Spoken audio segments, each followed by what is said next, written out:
ఏం చంద్రబాబు బాగుండవా? నువ్వు బాగా లేకున్నట్టుంటావులే, బా ప్రజలను పీక తింటున్నావు కదా, బ్రహ్మాండంగానే ఉంటావులే. ఏదో పలకరించి పోదామని వచ్చిన, ఏందో P4 అని కాలేజీలని ఏదో ప్రైవేట్ చేస్తున్నావు అని చెప్పి భరించలేక నేనే వచ్చిన డైరెక్ట్గా. ఇదో చూడు బా, పులివెందుల కాలేజీ ఎంత ఎంత బ్రహ్మాండంగా ఉందో చూడు. ఒకసారి వచ్చి నువ్వు నీ జన్మలో కట్టించిండో ఇటు బిల్డింగ్.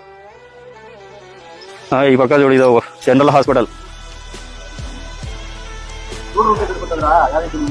నువ్వు కూడా వస్తే ఇద్దరం కలిసి సెల్ఫీ తీసుకుందాం చంద్రబాబు, వస్తావా? పచ్చ కామెల్లోడికి లోకమంతా పచ్చగా కనపడినట్టు నీకు అమరావతిలో మొండిగోడలన్నీ చూసి లోకమంతా మొండిగోడలనే కనిపిస్తున్నట్టు ఒకసారి ఈ పక్క చూడు చంద్రబాబు. కళ్ళు తెరిచి నీ కళ్ళకు ఉన్నటువంటి ఆ పచ్చపుర తీసేసి ఒకసారి చూడు చంద్రబాబు, నీకు లోకం బ్యూటిఫుల్ గా కనిపిస్తుంది. ఇంత అందమైన బిల్డింగ్ నీవు ఎక్కడ చూసిండో? కనీసం నీ నియోజకవర్గం కుప్పంలో కూడా కట్టించుండవు చంద్రబాబు నువ్వు. కనీసం ఒక్కటన్నా కట్టించు చంద్రబాబు. ఇది ఓపీ బ్లాక్ చూడు, పోయిన సంవత్సరమే స్టార్ట్ అయినంటే ఈ పాటికి పేషెంట్తో కిటకిటలు ఆడాల్సింది.